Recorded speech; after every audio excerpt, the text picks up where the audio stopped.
Bueno, ahora, para meternos en la primera entrevista del día de hoy, ayer hablábamos con Mauro González, que es empresario pyme textil, nos contaba cómo está la situación en medio de esta crisis económica que viene aparejada con un poco con la pandemia, un poco con la crisis preexistente en el país, y hoy está en línea con nosotros Guillermo Ciro. Él es presidente de la Confederación Económica de la Provincia de Buenos Aires, está dentro del sector de la marroquinería de las pymes, las pequeñas y medianas empresas, así que le quiero dar la bienvenida. Guillermo, ¿cómo estás? Augusto Nisbet te saluda, ¿todo bien?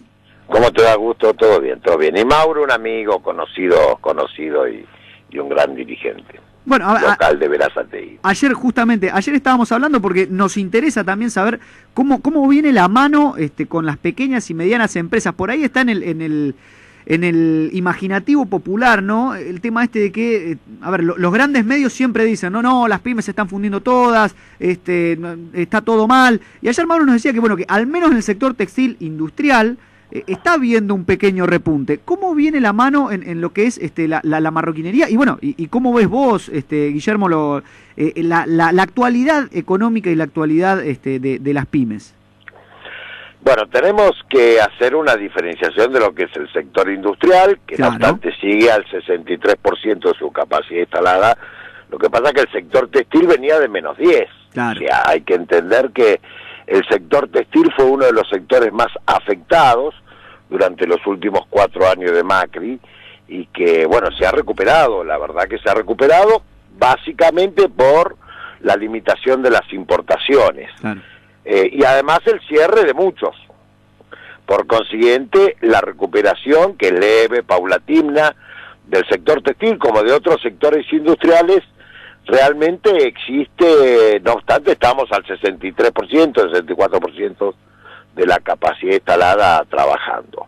Por diferentes factores, por el achicamiento del mercado, ya sea se achicaron la competencia, por eso algunos sectores están sobreviviendo y vendiendo más, los que pudieron estar vivos, los que siguen, y además por la reducción de la capacidad de compra del mercado interno, claro, de los trabajadores.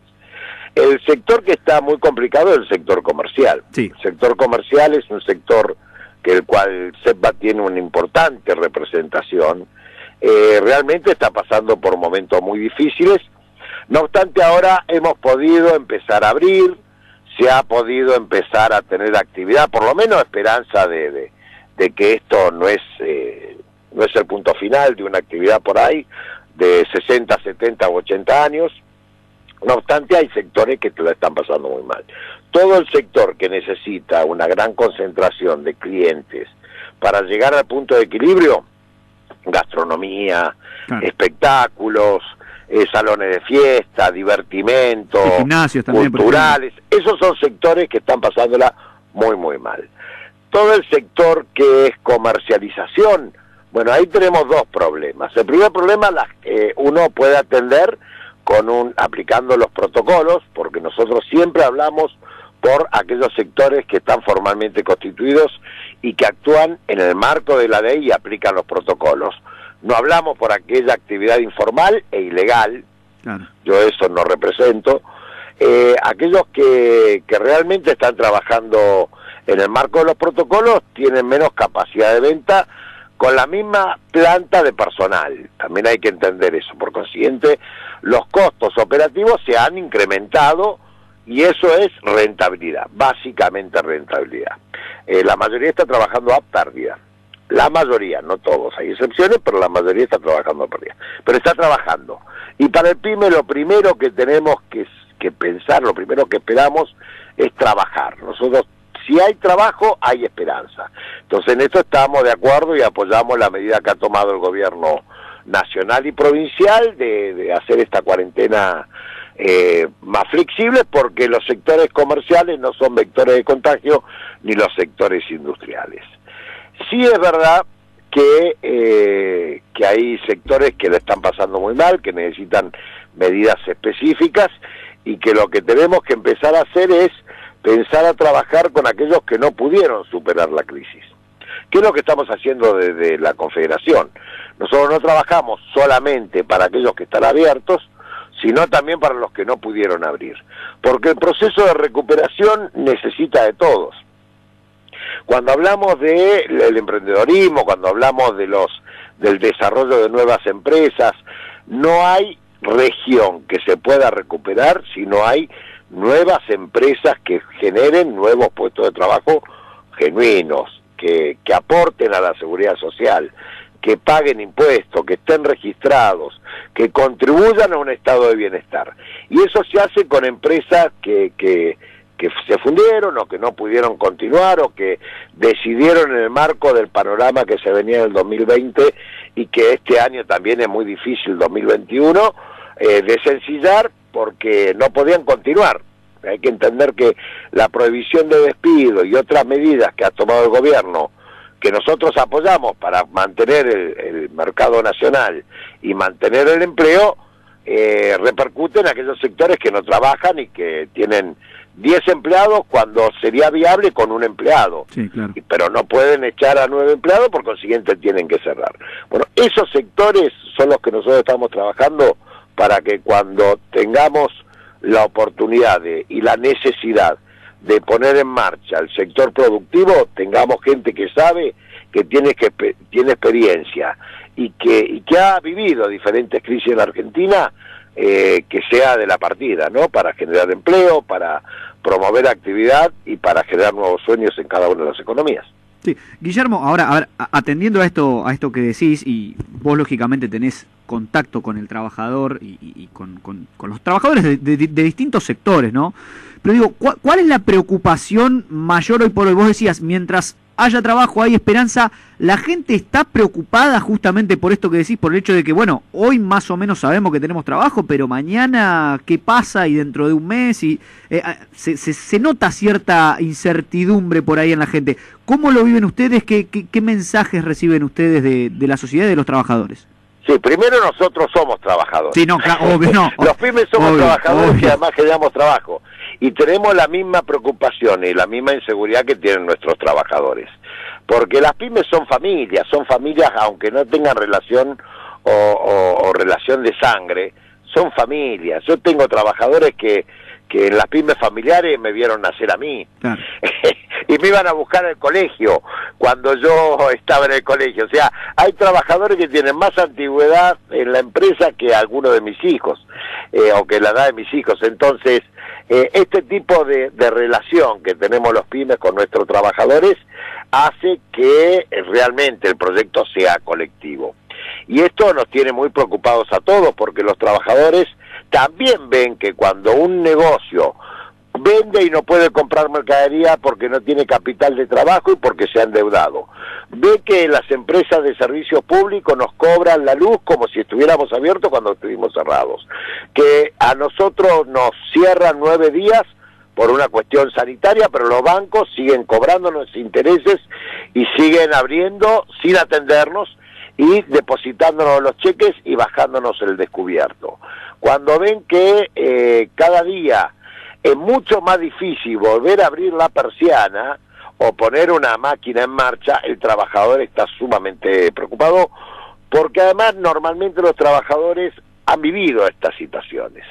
Y eso es lo que nosotros tenemos que entender, que esto es un barco en donde estamos todos juntos. Acá no hay trabajadores y empleadores que se van a salvar. Acá, si tenemos que cerrar una empresa, la cerramos los trabajadores y los empleadores, y nos quedamos todos en la calle, porque el pyme es un trabajador más que construye su proyecto de vida en su negocio. Normalmente el pyme piensa su negocio para que siga su hijo, su nieto, claro, su hermano. Entonces, cuando se cierra una pyme, no solamente quedan sin trabajo y sin proyecto los trabajadores que normalmente están contemplados con algún programa de gobierno, y nos parece muy bien. Para el pyme no hay nada. O sea, el pyme, como no ha trabajado en relación de dependencia, no hay un seguro de desempleo, por ejemplo, cuando cierra el negocio. Y aunque mucha gente no lo sabe, el pyme, no todos tienen un capital de respaldo para aguantar un momento sin actividad. La mayoría lo pone en el negocio. El pyme no se cambia el auto y compra mercadería. Y si esa mercadería no la puede reponer, la está pagando para gastos y costos que no debería haber tenido, como impuestos que no generó porque no tuvo actividad y los tiene que pagar igual, o la luz o el gas que le cobran y no estuvo abierto, o el banco que en vez de hacer, son los únicos que han tenido rentabilidad en esta etapa, o el gobierno nacional, que nosotros promovimos y acompañamos una ley para que la transferencia del débito automático sea inmediata una vez que al cliente se la cobran. Esta ley salió de diputado y está durmiendo en el Senado hace más de 6 meses. Entonces, hay algunas cosas que nosotros tenemos que empezar a trabajar para que los eslabones más débiles de esta cadena de comercialización, que son los trabajadores y las pymes, seamos los más protegidos por el gobierno. A ver, Guillermo, ahí tocaste varios temas que me interesan. Por un lado, el tema de las ayudas que reciben por parte de los distintos estamentos del Estado. Algo has mencionado, que hay cosas que están buenas, hay cosas que no tanto. Y por otro también decías el tema de, por ejemplo, la luz, que nos la cobran como si estuviéramos abiertos y no estamos abiertos. Te pregunto, ¿qué crees que falta? Que como que les tiren un centro, digo, ¿crees que falta que les tiren un centro por parte del Estado y por parte de los distintos prestadores de servicio también? Porque eso sí es evidente, ¿no? El hecho de que la luz la tenés que seguir pagando, el tema de los distintos servicios hay que seguir pagándolos, aunque vos no estés abierto y no ha habido ningún tipo de ayuda por parte de los prestadores de servicios. Sí, nosotros hemos trabajado en las diferentes mesas que componemos todas las entidades de la provincia de Buenos Aires en forma conjunta con el gobierno de Axel Kicillof, con el ministro Augusto Costa, durante toda la época de la pandemia, bien, con diálogos, en algunos casos con presentaciones ante los organismos de control para que las empresas monopólicas privatizadas dejen de cometer medidas arbitrarias y de apropiarse de renta que no es de ellos. Y en algunos casos hemos tenido resultados favorables y en otros no. El problema es que esto hay que trabajarlo uno a uno, y cuando uno tiene el universo que las pymes son el 98,2% del total de las empresas de la República Argentina, y que en cada localidad no tiene el mismo proveedor de luz, pero hay uno solo, o sea, que son rehenes de un solo proveedor de luz o de gas, no es que pueden elegir, claro. ¿Viste? Entonces es un monopolio, y cuando hay un monopolio ya que es una posición dominante, el Estado muchas veces tiene que escucharnos como nos escucha, pero el problema es que a veces vemos que les cuesta entender porque, claro, por ahí nunca han pagado salarios, por ahí nunca han trabajado en una empresa, por ahí nunca se han levantado a las 6 de la mañana, digo los funcionarios, ¿no? O los legisladores, se han levantado a las 6 de la mañana para atender un proveedor o para recibir un camión.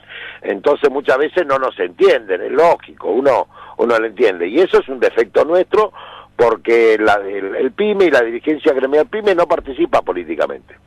Y nosotros dejamos que otros tomen decisiones pensando en lo que nosotros nos conviene sin saber qué es lo que nos conviene o sin haber vivido lo que nos conviene. Entonces, lo primero que tenemos que hacer es seguir conversando con el Estado Nacional, con el Estado Provincial y los estados municipales, poniéndonos para trabajar, porque esto es una pandemia.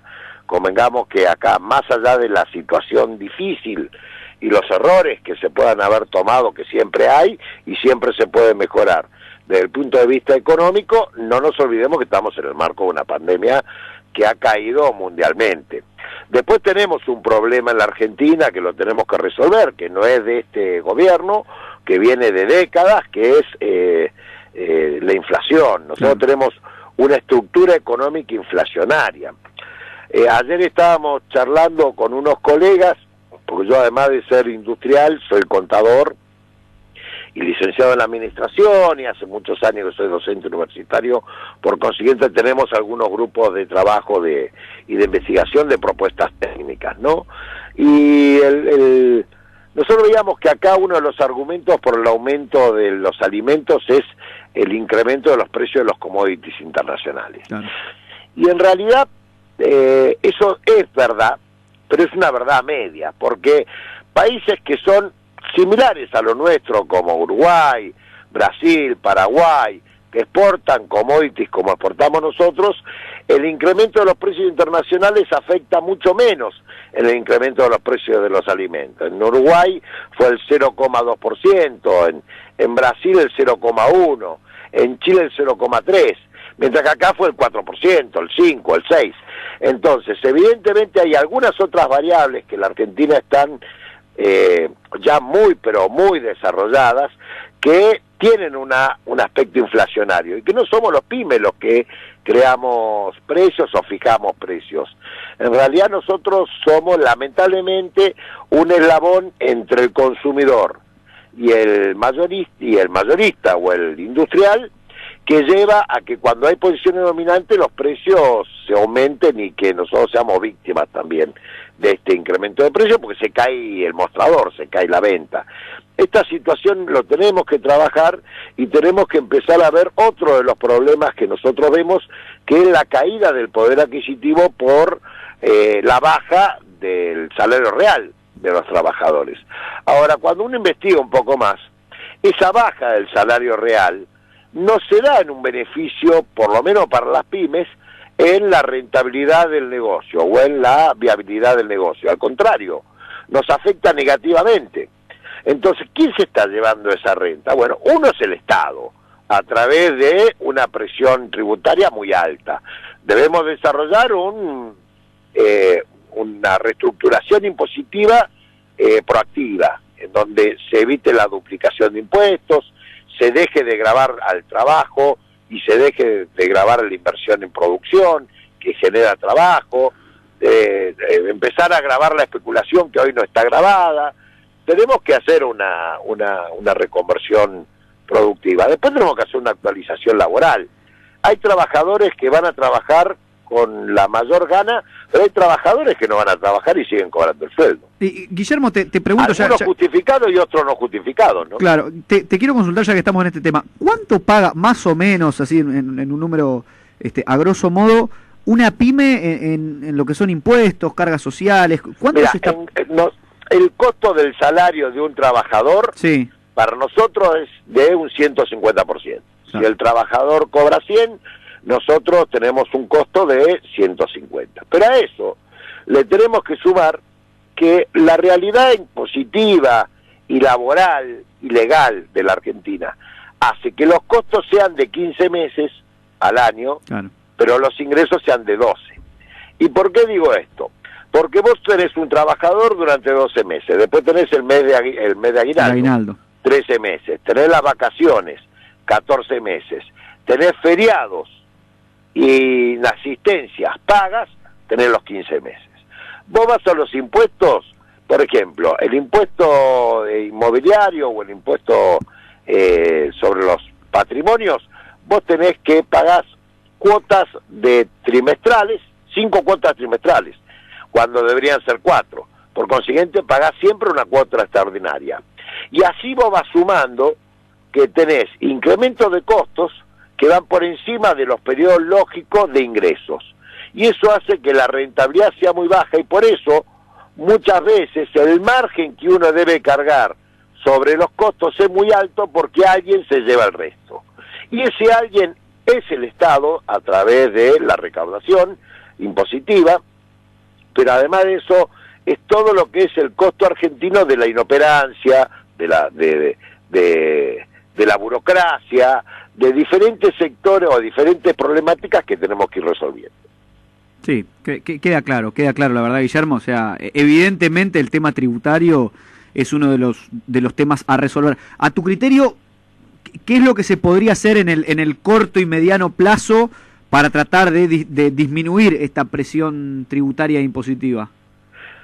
En realidad es un momento muy difícil, porque nosotros entendemos que también el Estado necesita recaudar para pagar la crisis sanitaria. Claro. Estamos viviendo en pandemia y no hay otra manera de hacerlo sino de recaudar sobre el sector productivo. Esto también lo sabemos, no podemos desconocerlo, y sobre todo no podemos darle espalda a la realidad. Así que nosotros estamos dispuestos a continuar. Lo que sí no tenemos que grabar lo que no se genera, porque si uno vende no hay problema. aunque no tenga rentabilidad. El problema es cuando uno no vende y tenemos que pagar igual. Eso desde el punto de vista impositivo. Pero además hay que poner el cascabel a los bancos que no han hecho ningún ajuste, hay que poner el cascabel a las empresas privatizadas que aumentan las tarifas, y uno, aunque digan que las tarifas están congeladas, pagamos más caro. Y cuando uno quiere analizar, vos sabés que esto, las mediciones, y uno nunca puede entender qué es lo que paga, o que te pongan impuestos, contribuciones para el fondo de Santa Cruz, para el fondo de no sé qué, para el coso de no sé qué, impuestos que en vez de pagarlos ellos los derivan a nosotros. Por ejemplo, ingreso bruto, municipal, estamos pagando, ¿por qué no lo pagan ellos? Yo no se lo pongo en la factura desagregada a mis clientes. Hay algún tipo de gastos que uno puede ir prolijándolo. El tema es que tenemos que volver a recuperar normalidad. Nosotros estamos muy contentos con la incorporación en la llegada de nuevas vacunas. Esperemos que el proceso de vacunación sea rápido y que, gracias a Dios, sea la solución para esta difícil pandemia, y bueno, y acompañar a todas las medidas que haya que tomar, sabiendo que nosotros no somos vectores de contagio, y trabajar para que la informalidad, que sí son vectores de contagio, no exista en la República Argentina ni en la provincia de Buenos Aires en lo antes posible, ¿no? Perfecto, perfecto, Guillermo. Bueno, muchísimas gracias por el tiempo, la verdad que un placer esta charla, un placer saber cómo está el sector pyme industrial también, y poder contárselo a la audiencia, así que será hasta la próxima, porque desde ya que la radio está abierta para cuando quieras volver a charlar. Estamos a tus órdenes. Hay que entender que no es lo mismo la industria que el comercio, y la industria tiene el beneficio de que como no hay dólares, no hay competencia internacional. Por ejemplo, el sector textil que hablaba Mauro, y otros sectores. El marroquinero es un sector más complicado. Nosotros es un producto de alta calidad y de consumo selectivo, porque nosotros trabajamos en cuero, por ejemplo, lo que hacemos nosotros en cuero, que son productos de alto valor, y realmente hoy la no existencia de cuotas y la caída de la capacidad de compra de los trabajadores nos pone en una situación muy difícil, tanto al sector de calzado como al marroquinero, como a todo lo que es la manufactura de cuero. No obstante, hay sectores como el alimenticio y otros más que tienen posiciones dominantes, que hay que poner el cascabel, porque también se están aprovechando de la situación, y hay que empezar a tomar medidas que no son las de fijar precios, y eso porque yo tengo 57 años, yo ya he vivido mucho de esto, y sabemos que, por ejemplo, hay una empresa nacional de un grupo importante, Maxi Consumo y otro más, que cuando les ponen, hacen acuerdo con un envase y después le modifican 2 gramos más y le ponen otro precio. Entonces, ese tipo de cosas son muy malas. Y lo otro que hemos visto en esta época de crisis es que muchos mayoristas están vendiendo público. Entonces, hay una competencia desleal. Este es el sálvese quien se pueda. Ahora, nosotros tenemos que recordar y tener memoria. Aquellos que trabajaron en contra del sector detallista y minorista, bueno, después no hay que comprarle. Claro. Porque, y esto como los bancos, el banco que ha tenido mucha ganancia y que ha tenido una posición netamente confiscatoria, bueno, después hay que decirle, muchachos, yo te cierro la cuenta, porque vos en los momentos muy difíciles no estuviste conmigo. Yo tengo una cuenta de 25 años y que siempre nunca supe qué pagué. Entonces también vamos a tener que hacer esto. En esto el Banco Nación y el Banco Provincia se han portado muy bien, así que hay que destacarlo, porque han hecho un esfuerzo grande. Todos nosotros que somos los dueños de ambos bancos hemos hecho un esfuerzo grande y han estado a la altura de las circunstancias. Muchos bancos privados o el banco cooperativo tampoco. La verdad que han tenido posiciones que han dejado mucho que desear. Impecable, clarísimo, clarísimo, Guillermo. Muchísimas gracias por el tiempo y será hasta la próxima. A ustedes, muchísimas gracias por el llamado, un abrazo. Ahí estaba Guillermo Ciro, él es presidente de la Confederación Económica de la Provincia de Buenos Aires, charlando en la mañana del arranque aquí en Radio Sónica.